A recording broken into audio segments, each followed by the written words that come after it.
नमस्कार मित्रांनो, स्वागत आहे तुमचं आपल्या स्विंग ट्रेड मराठी या यूट्यूब चॅनलच्या एका नवीन व्हिडिओमध्ये. आजच्या व्हिडिओमध्ये आपण बघणार आहोत की ॲक्सिस बँक आणि कोटक बँक याचा एक सक्सेसफुल ट्रेड कसा घेतला होता आणि त्याच्या मागचा ॲनालिसिस काय होता आणि ते ॲनालिसिस जे होतं ते कसं करेक्ट झालं. ओके, आता तुम्हाला आपल्या यूट्यूब चॅनलवरती जाऊन जर तुम्ही बघितलं तर सगळ्यात पहिला जो व्हिडिओ होता तो एक ॲक्सिस बँकचा ॲनालिसिस करून मी टाकला होता, जेव्हा ॲक्सिस बँकचा शेअर 7 ते 8% गॅप डाऊन ओपन झाला होता आफ्टर रिझल्ट.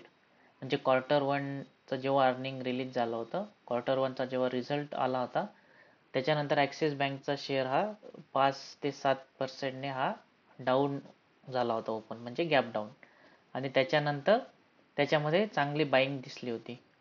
तर ह्या प्रकारच्या कंडिशनमध्ये आपण कसं ट्रेड करायचं, ओके, गॅप डाऊन ओपन झाला, कोणत्या रिझनमुळे झाला, ते रिझन कसे फाइंड आउट करायचे, ते टेम्पररी रिझन आहेत की परमनंट रिझन आहेत, हे कसे फाइंड आउट करायचे, ते आपण आपल्या पहिल्या व्हिडिओमध्ये डिस्कस केलं होतं, जो की ॲक्सिस बँकेचं शेअरचं ॲनालिसिस होतं. आणि ते जे ॲनालिसिस केलं होतं त्याला आता जवळपास एक 2 ते 2.5 महिने झाले आहेत. आणि त्याच्यानंतर 2 ते 2.5 महिन्यात आपला तो ट्रेड सक्सेसफुल कसा झाला याचा एक आपण रिव्ह्यू बघणार आहोत. आणि त्या ॲनालिसिसमधून आपण काय लर्निंग घेऊ शकतो हे बघणार आहोत. म्हणजे इथून पुढे जर आपल्याला अशा कंडिशन्स बघायला भेटल्या कोणत्याही शेअरमध्ये, ओके, कोणत्याही मीन्स स्ट्रॉंग फंडामेंटल ज्या कंपनीज आहेत त्या शेअरमध्ये जर अशा कंडिशन बघायला भेटल्या तर त्याच्यामध्ये आपण काय डिसिजन घेऊ शकतो, किंवा आपण जे लर्निंग मागच्या पास्ट कंडिशनवरून जे लर्निंग घेतलंय ते लर्निंग यूज करून आपण जे फ्युचरमध्ये येणारे जे काही कंडिशन असतात त्याच्यामध्ये कसं यूज करू शकतो आणि आपले जे काही डिसिजन असतात बाय सेल किंवा होल्ड ते आपण घेऊ शकतो. ओके, तर आपण ते आज बघणार आहोत. एक शॉर्ट व्हिडिओ आपण याच्यावरती बनवणार आहोत. ठीक आहे, तर आता आता कोटक बँकचं पण सेम सेटअप तयार झाला होता, बट मी फक्त ॲक्सिस बँकेचा व्हिडिओ बनवला होता. त्याच्यानंतर कोटक बँकेचा सेम सेटअप तयार झाला होता, त्याच्यामध्ये पण मी सेम त्याच टाईपमध्ये ट्रेड घेतला होता आणि तो पण सक्सेसफुल झाला. ठीक आहे, तर आता आपण बघू की ज्यावेळेस मी व्हिडिओ तयार केला होता, आता तुम्हाला याच्यामध्ये एक दाखवू शकतो मी की व्हिडिओ तयार कधी केला होता. आता चार्टवरून बघून मी सांगू शकतो की इथे जेव्हा गॅप डाऊन ओपन झाला 18 जुलै 25, इथं बघा अर्निंग दिसते. ओके, अर्निंग कधी झालं, 17 जुलैला अर्निंग रिलीज झालं आणि त्याच्यानंतर 18 जुलैला हा गॅप डाऊन ओपन झाला. ठीक आहे, तर त्याच्यानंतर किती 5 ते 5.5% हा गॅप डाऊन ओपन झाला होता. क्लोजिंगपर्यंत -5.22% होता. तर तेव्हा आपण हा व्हिडिओ बनवला होता. तर तुम्हाला एक आपल्या यूट्यूब चॅनलच्या अकाउंटवर जाऊन आपण तो बघू शकतो. हे बघा, हे आपलं अकाउंट आहे स्विंग ट्रेड मराठी. या यूट्यूब चॅनलला जर अजून तुम्ही सबस्क्राईब केलं नसेल तर सबस्क्राईब करा. याच्यावरती आपण वेगवेगळ्या प्रकारचे जे काही ॲनालिसिस असतात, इंडेक्सचे ॲनालिसिस किंवा स्टॉक रिलेटेड ॲनालिसिस, ते आपण टाकत असतो.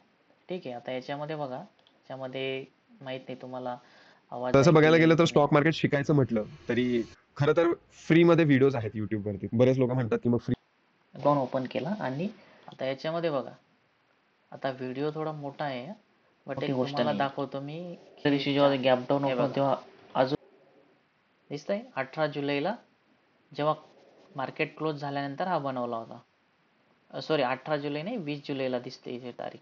ओके, त्याच्यानंतर हा बनवलेला आणि त्याच्यानंतर इथं प्रेडिक्ट केलं होतं की मागच्या जे काही कंडिशन्स होत्या किंवा मागचे पास्टमध्ये झालेले जे काही ऑब्झर्वेशन्स होते त्याच्या बेसिसवरती आपण एक प्रेडिक्शन केलं होतं की हा स्टॉक गॅप डाऊन ओपन झाल्यानंतर इथं बाईंग आली, त्याच्यानंतर हा काही दिवस साईडवेज किंवा थोडाफार खाली येऊन नंतर हा वरती जाऊ शकतो. ओके, तर हे एक ॲनालिसिस केलं होतं आपण, त्याच्यामध्ये सगळं फंडामेंटल ॲनालिसिस वगैरे तुम्हाला दाखवलं होतं screener.in वरती. त्याच्यानंतर न्यूज वगैरे दाखवल्या होत्या की न्यूजचा काय इफेक्ट होतो बघा, हे दाखवलेले. ठीक आहे, तर आता हा ट्रेड सक्सेसफुल कसा आपला झाला ते आपण बघणार आहोत. आता इथं बघा 18 जुलैला जेव्हा ओपन झाला त्याच्यानंतर नेक्स्ट डे होता 21 जुलै, म्हणजे सॅटर्डे संडे आला मध्ये, त्याच्यामुळे हा मंडेचा 21 जुलैला. त्याच्यानंतर जर आपण बघितलं तर जवळपास हा शेअर क्लोजिंग बेसिसवरती जरी आपण घेतला तरी जवळपास इथे 5.57% आपण इथे कर्सर जरी घेऊन गेलो तरी वरती दिसेल आपल्याला, -5.22% वरती होता. त्याच्यानंतर आपण इथे बाय जरी केला असता दुसऱ्या दिवशी तरी जवळपास 8.83, म्हणजे आजचा जो क्लोजिंग आहे तिथपर्यंत 8.83, आणि लेटेस्ट हाय जो होता तिथपर्यंत जरी म्हटलं ते 11.81%चा गेन आपल्याला भेटला असता. ओके, आता तो किती दिवसात भेटला असता तर त्याचं बघू आपण. 77 दिवसामध्ये 11.77 किंवा 80 पर्यंत हा पर्सेंटने आपल्याला गेन भेटला असता. आता 77 म्हणजे एक 60 आणि वरती 15 दिवस, म्हणजे एक 2 ते 2.5 महिन्यामध्ये आपल्याला 11 ते 12% हा रिटर्न भेटला असता. तर सिंपल ॲनालिसिसने आपण मार्केटमध्ये कसे ट्रेड घेऊ शकतो याचं एक उदाहरण आहे. ठीक आहे, याच्यामध्ये कोणतंही रॉकेट सायन्स नव्हतं. एक आपण पास्ट ऑब्झर्वेशन केले. पास्ट ऑब्झर्वेशनमध्ये या स्टॉकने काय बिहेवियर केले जेव्हा पण गॅप डाऊन ओपन झाला आफ्टर अर्निंग, त्याच्यानंतर त्याने बाउन्स बॅक दिलेला आहे. ओके, हे आपण मागे ऑब्झर्व केलं आणि त्याच बेसिसवरती इथं आपण हा ट्रेड घेऊ शकलो असतो. आता मी तुम्हाला त्यावेळेस सांगितलं होतं की इथं हा जो गॅप आहे हा गॅप फिल होतो, आणि हा गॅप फिल होतो तर आपला टार्गेट कुठपर्यंत असला पाहिजे, जो काही हा रेजिस्टन्स इथं एक रेंज तयार झाली होती बघा, बऱ्याच दिवस इथं स्टॉक प्राइस मूव्ह करत होती, ह्या एकाच रेंजमध्ये होती, तिथपर्यंत आपण एक टार्गेट घेऊ शकतो. तर आपलं जवळपास 8 ते 9%चं टार्गेट हे 2 ते 2.5 महिन्यात आलं. आता हे 2 ते 2.5 महिन्यात 8 ते 9% आलंय म्हणजे हे कोणत्याही प्रकारचं इंट्राडे नाही किंवा फ्युचर अँड ऑप्शन नाही. ओके, तर अशा पद्धतीचे गेन आपण मार्केटमधून घेऊ शकतो. याच्यामध्ये आपल्याला कोणत्याही प्रकारची रिस्क घ्यायची गरज नाही आहे, कारण ॲक्सिस बँक हा एक स्ट्रॉंग फंडामेंटल असणारा शेअर आहे, हे तुम्हाला माहिती आहे. ओके, तर अशा पद्धतीने आपण जे काही ॲनालिसिस आहे ते ॲनालिसिस वापरून आपण ट्रेड घेऊ शकतो सिंपल. आणि असंच सेम सेटअप एक कोटक बँकेत पण तयार झाला होता. आता कोटक बँकेचा मी एक चार्ट ओपन करतो. हे बघा, कोटक बँकेला पण 25 जुलै या दिवशी अर्निंग रिलीज झालं होतं. त्याच्यानंतर 28 जुलैला म्हणजे मंडेला गॅप डाऊन ओपन झाला. गॅप डाऊन किती ओपन झाला, एक जवळपास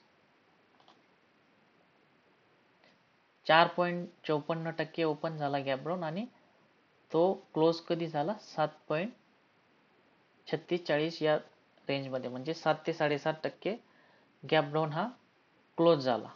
ओके, याच्यामध्ये पण सेम होता. आता इथे अर्निंग आपण ह्या डेटचा जर न्यूज चेक केली, ओके 28 जुलै, आता मी ऑलरेडी इथे सर्च करून ठेवले.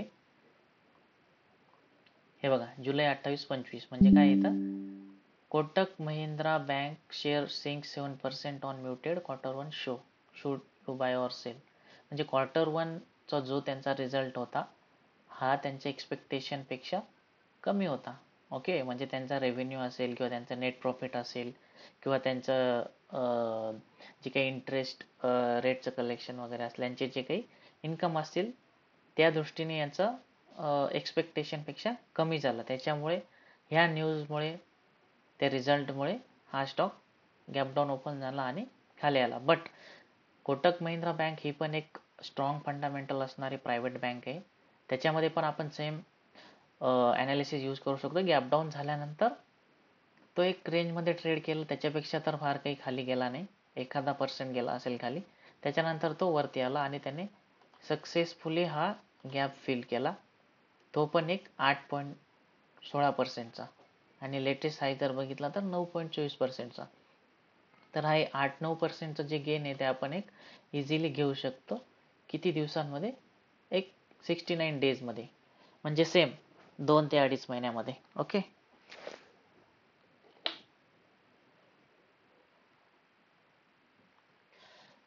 तर सांगण्याचा एकच पॉईंट आहे की या प्रकारचा ॲनालिसिस यूज करून आपण क्वालिटी स्टॉकमध्ये स्ट्रॉंग फंडामेंटल्स असणाऱ्या स्टॉकमध्ये ट्रेड घेऊ शकतो, तेही कोणत्याही जोखमीशिवाय. ओके, याच्यामध्ये आपण कोणताही स्टॉप लॉस घेतला नाही. ओके, आणि कोणत्याही प्रकारचे इंट्राडे फ्युचर ऑप्शन केलं नाही. सिंपल एक ऑब्झर्वेशन आणि त्याच्याने आपण ट्रेड घेतला आणि 8%, 9%, 10%, 11% पर्यंत गेन आपण 2 ते 2.5 महिन्यात घेतला. आता हा गेन बाकी कोणत्याही इन्स्ट्रुमेंटपेक्षा जास्त आहे. ओके, म्युच्युअल फंड जरी बघितले तरी 12 ते 15% देतात. ओके, ते पण पूर्णपणे इयरमध्ये. बँकेचे FD म्हटलं तर ते 5 ते 6% देतात. तर याचा जो रेट जर आपण काढला ॲव्हरेज 10% जरी मग पकडलं 2-2.5 महिन्यात, तरी याचा जवळपास आपण 50 ते 60% गेन आपण इयरली एक ॲव्हरेज म्हणू शकतो. ओके, तर या प्रकारचे ट्रेड आपण घेऊ शकतो. या प्रकारचं ॲनालिसिस आपल्याला करता येऊ शकतं. जे टेम्पररी रिझन असतात, ओके, या स्ट्रॉंग फंडामेंटल स्टॉकमध्ये टेम्पररी रिझनमुळे कधीही स्टॉक विकायचे नसतात लॉसमध्ये. कारण हे जे स्टॉक असतात त्यांच्यामध्ये बाउन्स बॅक करण्याची क्षमता असते. कारण यांनी वर्षानुवर्ष बिझनेस केलेला असतो, यांना माहीत असतं बिझनेस कसा वाढवायचा, कसं प्रॉफिट वाढवायचं. त्याच्यामुळे ह्या प्रकारचा आपण ट्रेड घेऊ शकतो. ठीक आहे, तर ह्या व्हिडिओमधून माझं एकच होतं की हे एक लर्निंग तुम्हाला भेटलं पाहिजे आणि फ्युचरमध्ये जे पण असे सिच्युएशन येतील तर त्यामध्ये तुम्ही डिसिजन घेऊ शकता. ह्याच 2 स्टॉकवरती आजच्या व्हिडिओमध्ये हे लर्निंग होतं. ठीक आहे, थँक्यू. आणि पुढचे व्हिडिओ जर तुम्हाला पाहिजे असतील त्याच्यासाठी तुम्ही कमेंट करू शकता आणि आपल्या चॅनलला सबस्क्राईब करून बेल आयकॉन दाबून ठेवा, म्हणजे आपले येणारे व्हिडिओ जे असतील ते तुम्हाला नोटिफिकेशन मिळेल आणि तुम्ही ते बघू शकता. ते तुमच्या नोटिफिकेशनमधून मिस होणार नाही. Okay, thank you.